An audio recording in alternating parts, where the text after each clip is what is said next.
Essa semana, leituras e reflexões na quinta-feira, excepcionalmente, hoje dia 14 de dezembro.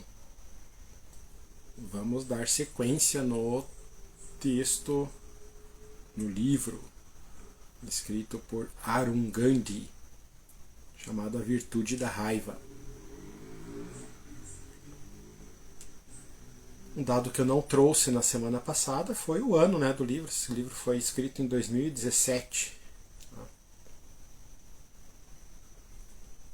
E como eu mencionei, ele eu acho um livro super gostoso de ler, super rápido de ler. E são praticamente 11 capítulos aí, com 11 lições muito importantes.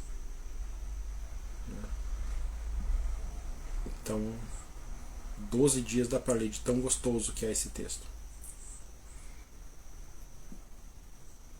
Lembrando que Arun Gandhi era o neto do Gandhi. Gandhi, aquele o famoso Gandhi, tá? Então Arun Gandhi, neto do Mahatma Gandhi, que foi visitar o avô novamente, agora como adolescente, aos 12 anos, e fica com o avô até os 14 anos, por 2 anos junto com o avô. Tá? E nesse período, ele, nessa convivência com o avô, que era o Gandhi, ele aprende algumas coisas que acabam orientando ele na vida. E com o tempo isso culminou nesse livro, tá? Dessas experiências. São 11 lições então que o livro propõe. Claro que nesse mês a gente não vai conseguir cobrir as 11 lições, nenhum capítulo a gente vai conseguir cumprir se eu fosse ler e fazer a leitura e a reflexão de um capítulo por vez, não ia dar. Então eu vou escolher trechos de alguns capítulos para conversar com vocês aqui. Na semana passada a gente viu o prefácio do livro, tá? Que era essa chegada da família do Arun Gandhi na Índia, no ashram, a estranheza dele, do Arun Gandhi, por avô ser alguém tão famoso e tão importante na Índia e até no mundo, ele esperava encontrar um ashram enorme, gigante, com um palácio e serviçais, E ele encontra o Gandhi igual a todo mundo, na simplicidade, vivendo de um modo muito simples, na pobreza, que foi a forma que ele escolheu de viver em comunidade. E alguns textos eu vou trazer também que ajudam a gente a entender essa escolha de vida dele. Tá? Hoje eu vou apresentar a primeira lição do livro, que ajuda a gente a entender um pouco mais essa chegada do Arun Gandhi lá e como é que foi esse primeiro contato com o avô. Tá? Então, lembrando que esse texto é escrito por Arun Gandhi, tá? Então ele escreve o texto na primeira pessoa, tá? Então eu vou estar lendo isso. Tá? Então a experiência aqui, quando eu falo meu, minha, é do Arun Gandhi. Tá? Então, primeira lição. Use a raiva para o bem. Meu avô surpreendeu o mundo ao responder à violência e ao ódio com amor e perdão. Ele nunca se tornou vítima do aspecto tóxico da raiva. Já eu não me saí tão bem. Como sou de origem indiana e cresci na África do Sul, um país marcado por tensões raciais, sempre fui atacado pelas crianças brancas por não ser branco o suficiente e pelas crianças negras por não ser negro o suficiente. Lembro que eu estava indo comprar bala num sábado à tarde num bairro branco quando 3 adolescentes me agrediram. Um deles me deu um tapa no rosto e, quando eu caí, os outros 2 começaram a me chutar e dar risada. Eles fugiram antes que alguém pudesse flagrá-los. Eu tinha 9 anos. No ano seguinte, durante o festival hindu das luzes, minha família estava na cidade, se divertindo com amigos. No caminho para casa de um deles, passei por um grupo de rapazes negros que conversavam numa esquina. Um deles se aproximou e me acertou um golpe forte nas costas com um pedaço de pau, sem qualquer motivo a não ser o fato de eu ser indiano. Fiquei fervendo de raiva, querendo revidar. Eu só fico imaginando, né? Você crescer nessa situação que não tem nem mais criança para adolescência, né? E não tem nenhum grupo para você se enquadrar, né? Você apanha dos dois lados, né? Tipo,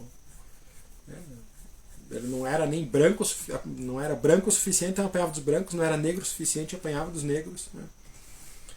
Devia sentir realmente muita raiva e muita frustração, né? Sem ter um grupo, né, onde pertencer. Então ele continua. Comecei a levantar peso com o intuito de ficar forte o bastante para me vingar. Meus pais, que se consideravam embaixadores dos ensinamentos de não violência de Bapuji, se desesperavam ao me ver envolvido em tantas brigas. Eles tentaram me tornar menos agressivo, mas não puderam fazer muito em relação à minha fúria. Lembrando que Bapuji, né, seria o modo carinhoso de chamar o Gandhi, né, que era avôzinho. Tá? Lembra que o di no final dessas palavras tem a ver com inho, tá? O modo carinhoso de chamar alguém. Eu não estava satisfeito em sentir raiva o tempo todo. Guardar rancor e fantasiar sobre vingança me deixavam mais fraco, não mais forte. E quem já sentiu isso e sente bastante, não apenas deixa mais fraco, mas deixa cansado. Tá? É uma coisa que consome a vitalidade, isso aí, se não for bem lidado, essa raiva, essa fúria toda. Meus pais esperavam que um tempo no ashram com Bapuji me ajudasse a entender minha fúria interior e a aprender a lidar melhor com ela. E eu também torcia por isso. Então aqui a gente começa a entender um dos motivos que eles foram visitar o avô, né, o Gandhi, e um dos motivos pelo qual Arun Gandhi, né, passou esses 2 anos com o avô. Tá? Então os pais estavam preocupados com toda essa agressividade, fúria e sentimento de vingança, né, que o filho estava desenvolvendo. Nos primeiros encontros com meu avô, fiquei surpreso ao ver que ele sempre parecia calmo e controlado. Não importa o que qualquer um dissesse ou fizesse. Prometi a mim mesmo que seguiria seu exemplo, e por algum tempo não me saí mal. Depois que meus pais e minha irmã partiram, conheci alguns meninos da minha idade que moravam numa cidadezinha próxima e começamos a brincar juntos. Eles tinham uma velha bola de tênis que usavam como bola de futebol. E eu colocava algumas pedras para demarcar os gols. Eu adorava jogar futebol. Os garotos zombaram do meu sotaque sul-africano desde o primeiro dia. Mas eu tolerava as provocações, pois já tinha enfrentado coisas piores. Eu penso, olha que interessante, né? Ele era um indiano, voltou para a Índia, também era zoado, né? Zombaram dele porque ele tinha um sotaque diferente ainda, né? Onde ele ia parece que tinha perseguição, né?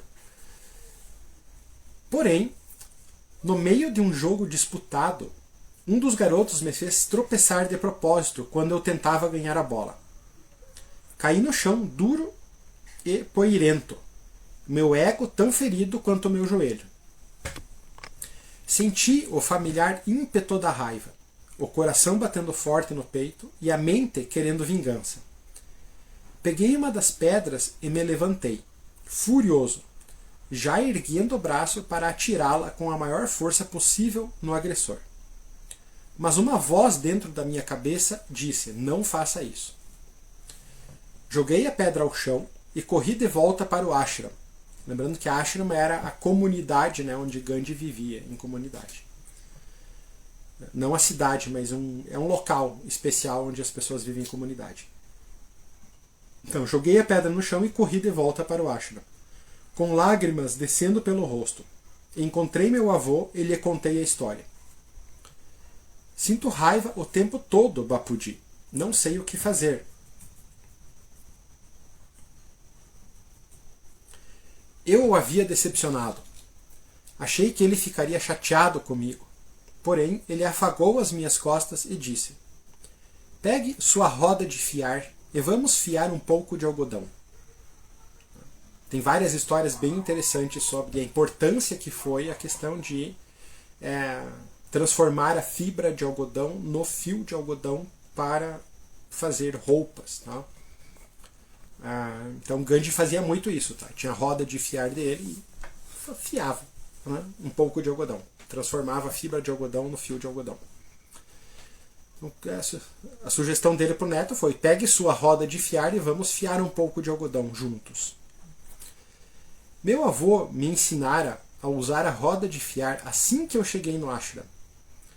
Eu fiava todos os dias, durante 1 hora pela manhã e 1 hora à noite. Era muito relaxante. Enquanto estamos sentados, conversando, podemos usar as mãos para fiar, ele costumava dizer. Então peguei a pequena roda e a preparei. Algumas coisas aqui que me chamaram a atenção quando eu li na primeira vez, agora na segunda, né, que eu fiava todos os dias, durante 1 hora pela manhã e 1 hora à noite. Tá? Fiar aqui é uma forma de treinar uma certa concentração. Tá? Uma coisa interessante, se forem buscar algumas linhas aí acho que linhas mais que de meditação que se aprofundam nisso mesmo, tá? Eu conheço mais o Vipassana, né? Também tem essa questão, 1 hora pela manhã e 1 hora pela noite. Tá? Muitas histórias vão dizer limpe pela manhã e limpe pela noite, né?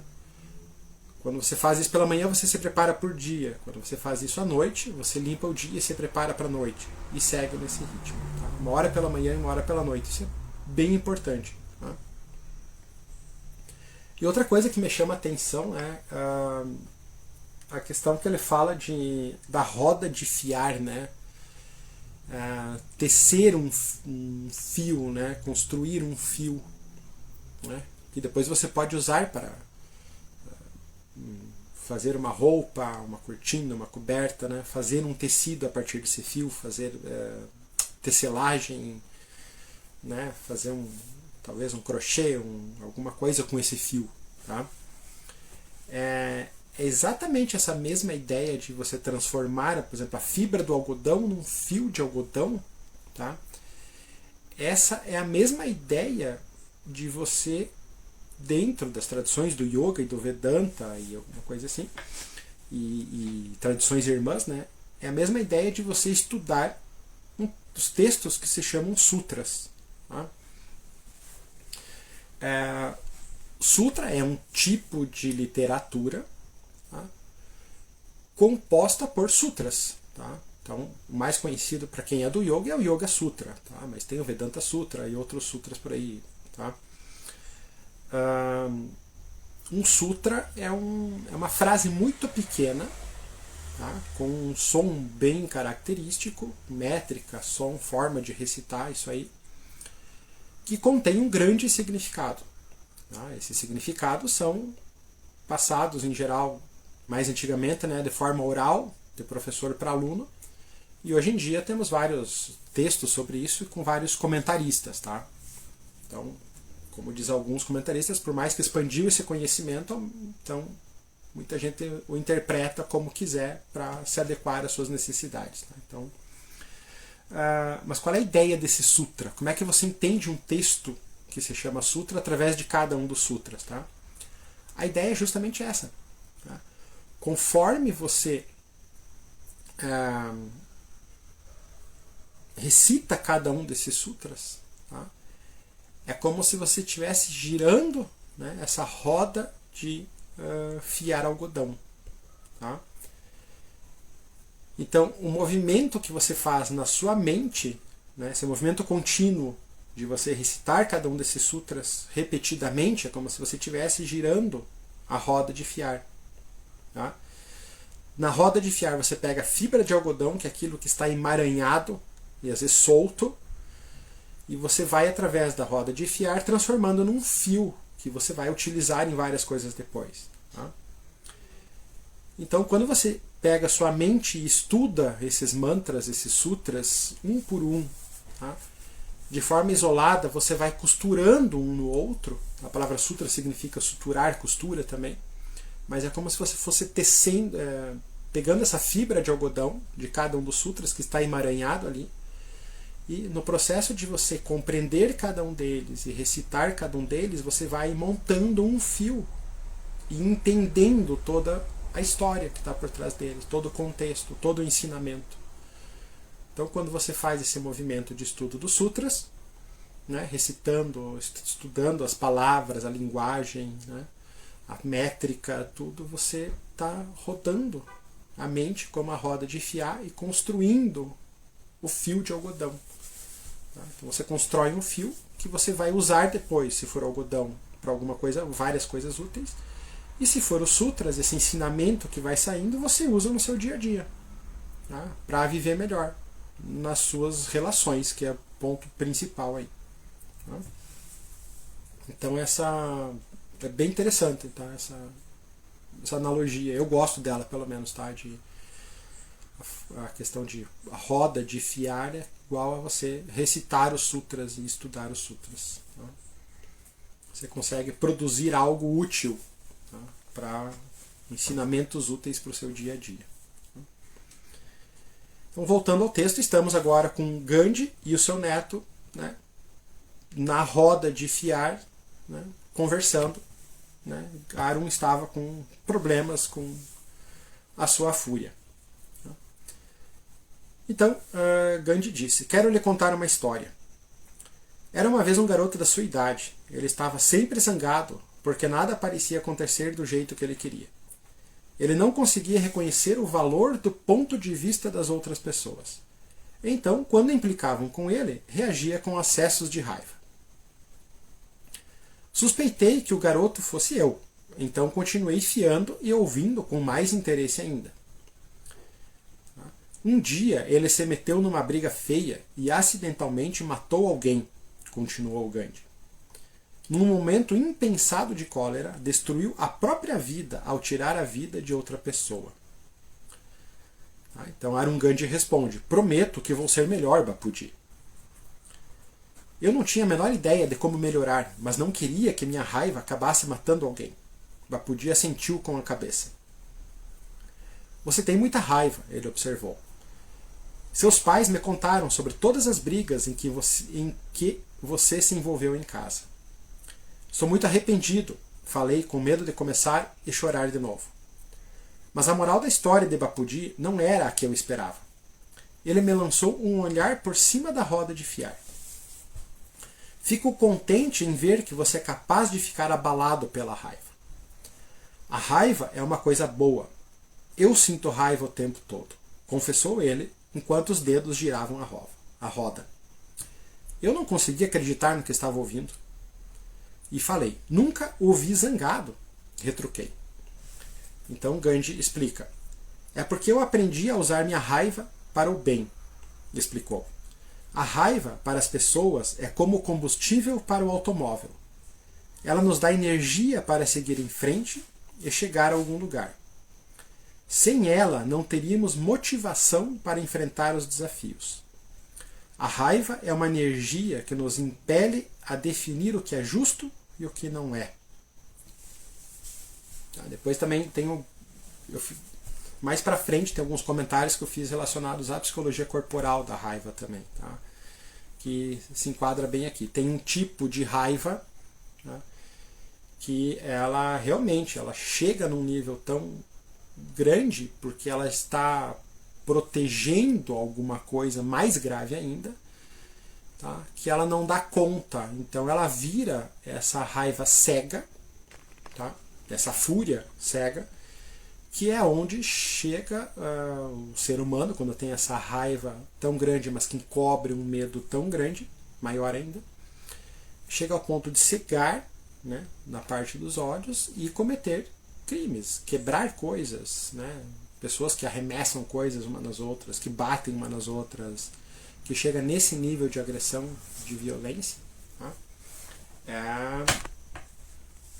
É isso que o Gandhi está falando, né? Tem que tomar cuidado muito com isso, tá? E tem outros tipos mais que são fortes, mas são mais brandas, porque não chegam nesse nível de cegueira, tá? E você sair da realidade, quebrar tudo à sua volta, por exemplo, e depois não saber o que estava acontecendo. Tá? Eu falo desses casos porque são casos que eu, né, já sei que tem por aí bastante. Tá? Ou os famosos, né, fiquei, né, infelizmente tristes, né, que pessoas que, entre aspas, matam por amor, né? Isso é uma raiva totalmente, uma fúria, mas que não tem um controle. Então a pessoa cega e realmente comete crimes. Tá? Às vezes por muito menos, né? Por brigas pequenas acabam cometendo crimes grandes. Tá? Então, seguindo com Gandhi. Meu avô contou que, quando ele era criança na África do Sul, também tinha sido vítima de violência e preconceito, e isso o deixava com raiva. Mas, no fim, ele aprendeu que não adiantava buscar vingança e começou a lutar contra o preconceito e a discriminação com compaixão, respondendo à raiva e ao ódio com bondade. Ele acreditava no poder da verdade e do amor. A vingança não fazia sentido para ele. Eu não trouxe o capítulo inteiro, tá? Porque é muita coisa. Tá? Então eu estou pegando alguns trechos para dar certo no nosso horário. Tá? Mas ele conta que o Gandhi, né, diz que ele se metia em muita encrenca aqui. Tá? Diz que ele roubava dinheiro dos pais, comprava cigarros, se metia em briga. Tá? Assim, ele era bem encrenqueiro quando era adolescente. Tá? E outra coisa que chama atenção, que é um tema que eu acho que eu vou até trazer em algum momento para vocês, já devo ter falado isso também, que é a história do yoga japonês também tem uma história parecida com essa, assim, no sentido de violência transformada depois em compaixão. Tá? Então, muitos desses que trouxeram grandes ensinamentos para o mundo tiveram que superar grandes coisas também. Né? Seja de medo, seja de depressão, e alguns deles de raiva e violência também. Tá? Inclusive muita raiva às vezes e muita violência.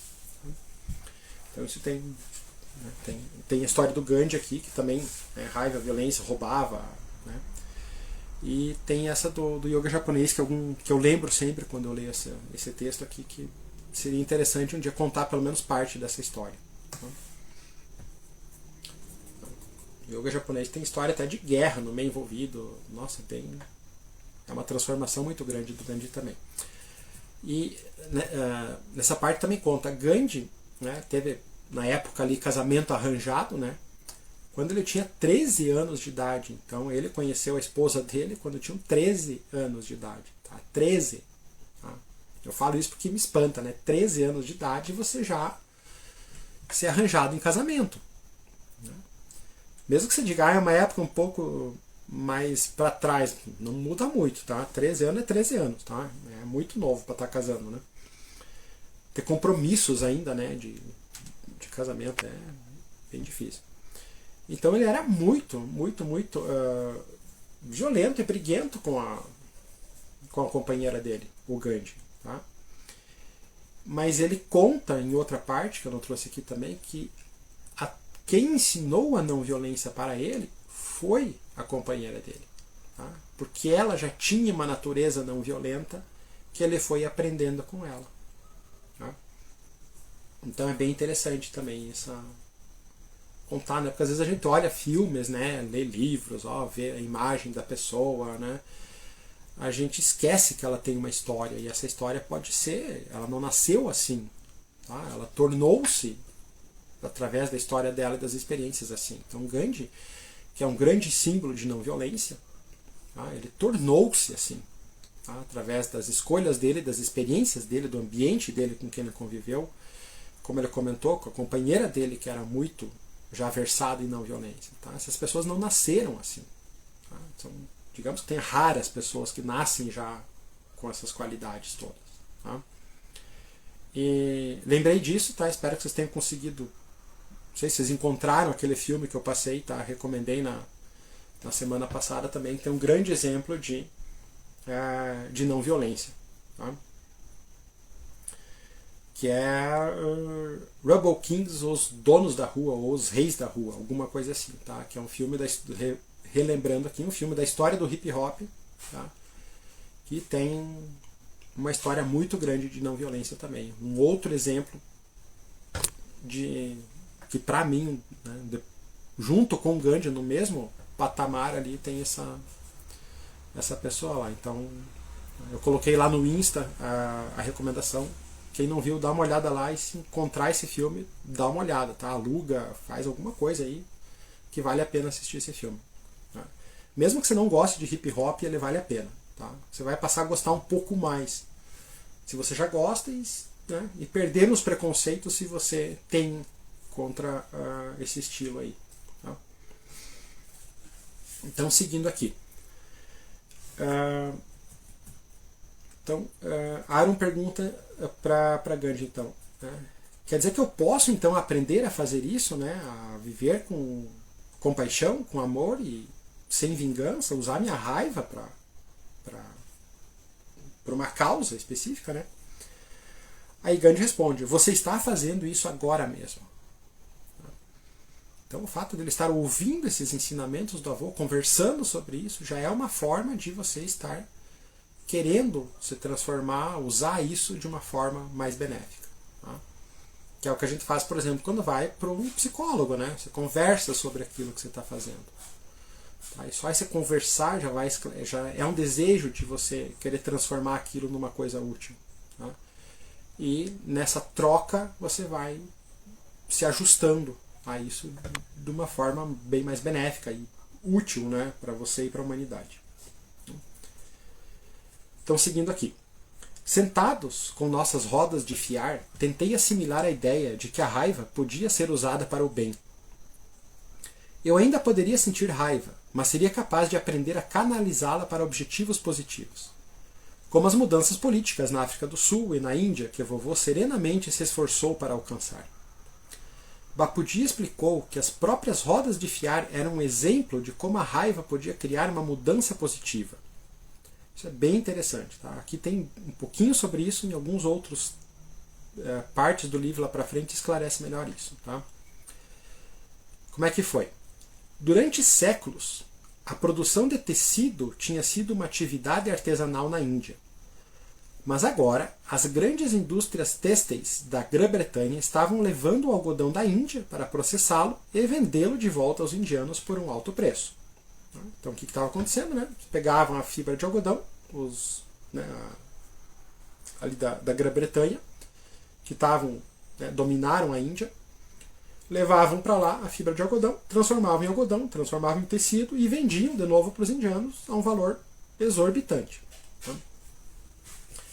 Então as pessoas ficavam com raiva, pois não tinham condições de pagar pelos tecidos fabricados pelos ingleses e precisavam vestir trapos. Em vez de atacar a indústria britânica por empobrecer as pessoas, Bapuji começou a fiar e encorajar cada família a ter sua própria roda de fiar e ser autossuficiente. Isso teve um grande impacto em todo o país e na Inglaterra. Então, esse foi um dos pontos que várias partes do livro esclarecem depois, né? Em vez de ficar brigando contra, né, os tecidos que estavam vindo, o Império Britânico lá, né, a força britânica, ele incentivou cada família a produzir, ter sua própria roda de fiar e a produzir o seu próprio algodão, o seu próprio fio de algodão e tecer as suas próprias roupas. Tá? Aí você parava de comprar as roupas que vinham de fora. Isso teve um impacto bem grande aí nessa questão, né, na Índia e a Grã-Bretanha. Como eu digo, no decorrer do livro tem várias passagens que remetem a isso aí. Bapuji era muito espiritual, mas também sabia ser prático. Ele me deu um caderno e um lápis e disse que eu deveria usá-los para manter um diário sobre a raiva. Toda vez que sentir muita raiva, pare e anote quem ou o que provocou esse sentimento e por que você reagiu com tanta raiva. Instruiu. O objetivo é chegar à raiz da raiva. Você só consegue encontrar a solução quando entende a origem. O segredo, explicou Bapuji, era reconhecer o ponto de vista de todo mundo. O diário não servia apenas para desabafar e se sentir com a razão, como muitas pessoas fazem atualmente. Né? Tem gente que escreve, como ele diz aqui, né? Tipo, eu estou escrevendo, estou desabafando e me sentindo com mais razão ainda. Tá? Não era essa a função. Tá? Em vez disso, um diário sobre a raiva deve ser uma forma de entender o que causou o conflito e como ele pode ser resolvido. Eu precisava me distanciar e ver o ponto de vista da outra pessoa. Não se tratava de uma receita para baixar a cabeça para o outro e ceder, mas de uma forma técnica para encontrar uma solução que não levasse a mais raiva e ressentimento. Eu diria para ter. Ele fala que isso é um diário sobre a raiva, né, para tentar entender isso, compreender a origem, né, da raiva, da fúria que o Aaron tinha, né? Mas tinha acho que foi ano passado, eu estava assistindo uma palestra no curso que eu estava. Eu não lembro nesse momento quem era a pessoa, tá? Mas ela disse assim, que ela era uma pessoa, nossa, sensacional, uma mulher negra e empresária, nossa, uma mulher sensacional, não vou lembrar o nome dela, se eu encontrar algum dia eu falo para vocês, tá? E ela disse, enquanto eu não tinha condições de fazer terapia, tá, de ir no psicólogo, tá, eu escrevia e eu escrevia sobre tudo. Então essa questão do diário não é só um diário sobre a raiva, tá? É um meio para tentar conhecer o seu próprio funcionamento. Tá? Escrever é uma coisa muito, muito boa. Tá? Então pegar o hábito de escrever, né, é excepcional. Tá? Isso não precisa ser escritor para isso, é só escrever. Tá? Fica mais uma recomendação aí para depois eu colocar numa postagem do Instagram para vocês lembrarem também, tá? O Caminho do Artista. Tá? É um livro que ele fala sobre escrita, tá? Mas tem muitas sugestões ali. É um programa de, acho que umas 12 semanas, uma coisa assim, tá? De escrita. É sensacional você fazer isso aí. Tá? Tem várias sugestões do que você colocar e pensar cada semana um tema. Tá? Vale a pena se empenhar algum tempo, em 12 semanas, e passar pela experiência desse livro. Tá? Então, O Caminho do Artista, mais uma recomendação aí para vocês sobre diário, sobre escrita e, né, coisas nesse sentido aí. Tá? Vale a pena. E uma coisa que eu ia comentar né, isso também é um tema para vários meses aí, tá? Mas a raiva, como eu falei, às vezes, né, ela é um meio da gente encobrir alguma coisa. Tá? Essa é uma raiva que ela pode ser bem disfuncional, tá? Porque quando eu tento encobrir uma coisa, essa forma, né, de encobrir não se sustenta ao longo do tempo e outras coisas explodem. Tá?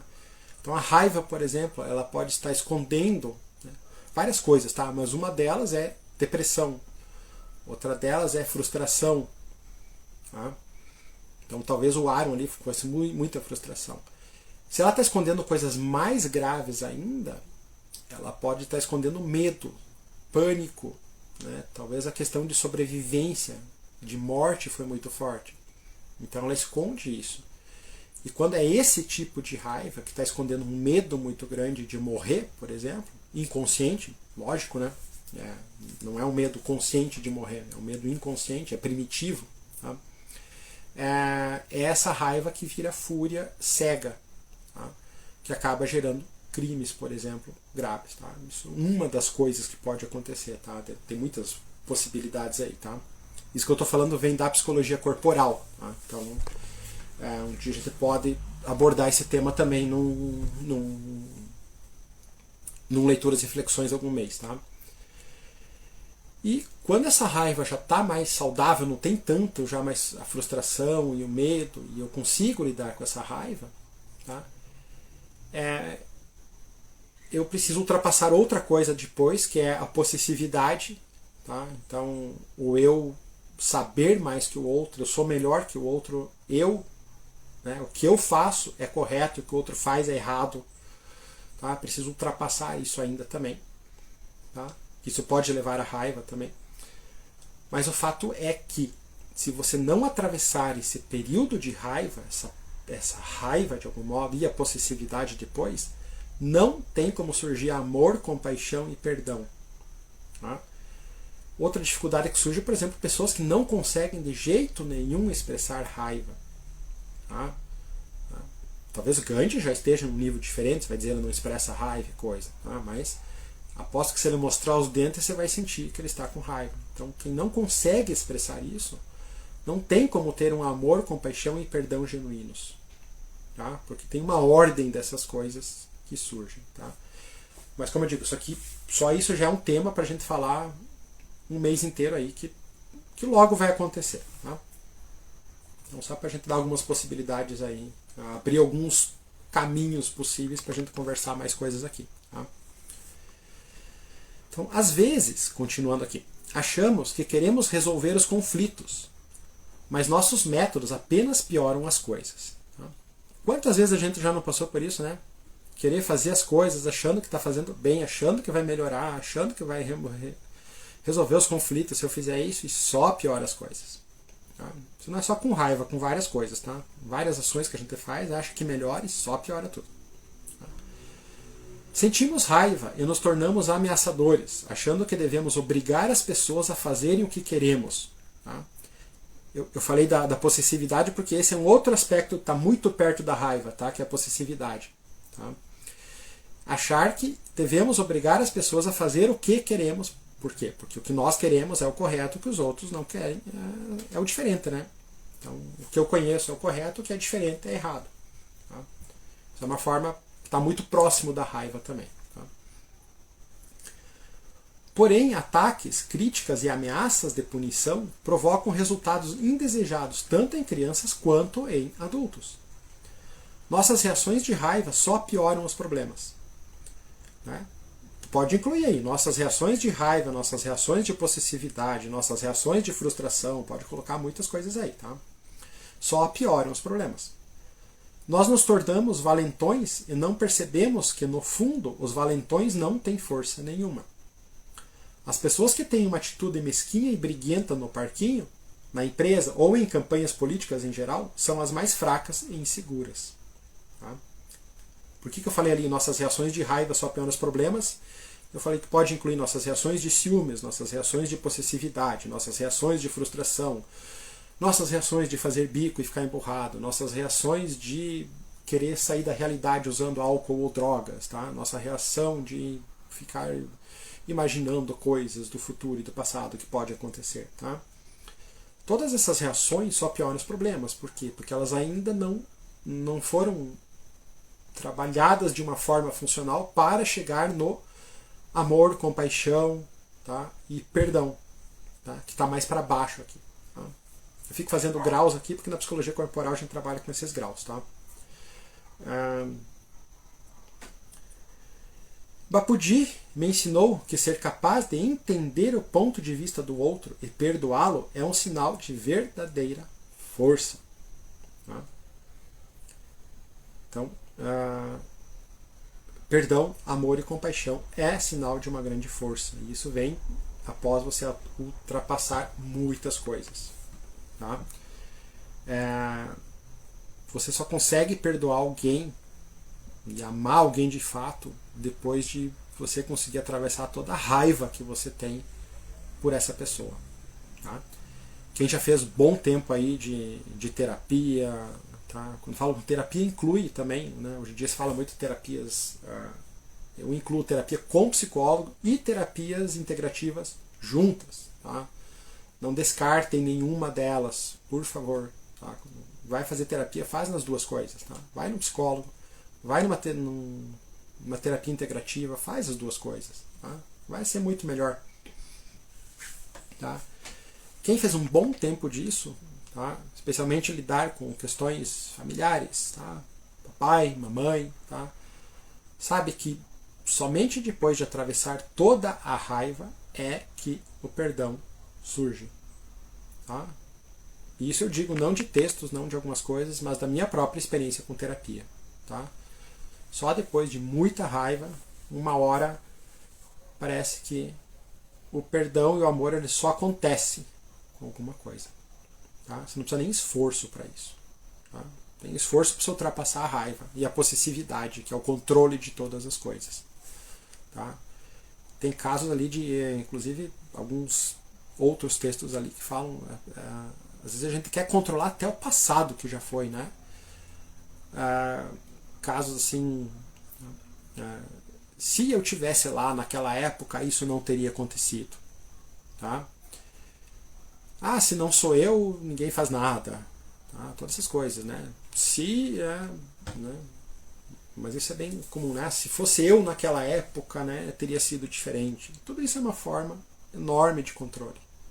Tá? Sem isso, também, sem ultrapassar isso, e a raiva, o perdão e o amor e a compaixão não acontecem também. Tá? O bom é que tem muitos meios, né, para te ajudar nisso, né? Tanto na psicologia quanto nas terapias integrativas. Então, por isso que eu digo, procurem as duas coisas. Tá? Às vezes uma vai mais devagar, a outra ajuda aí nessa, e depois você vai fazendo um casamento das duas coisas e funciona aí. Tá? Por hoje é isso, tá? Lógico, isso aqui é uma partezinha desse capítulo 1 e dessa lição, tá? Não vou conseguir trazer tudo cada vez aqui. É mais para refletir sobre vários temas, motivar vocês a procurarem esse texto, a lerem esse texto, tá? Espero que tenham gostado dessa leitura de hoje, desse livro. Eu adoro esse livro, tá? E que vocês tenham um bom final de noite aí, um bom dia amanhã. Nos vemos próxima semana, quarta-feira. Tá? Não vamos parar com leituras e reflexões. Toda quarta estaremos aí. Tá? Então é isso. Boa noite, pessoal. Até a próxima.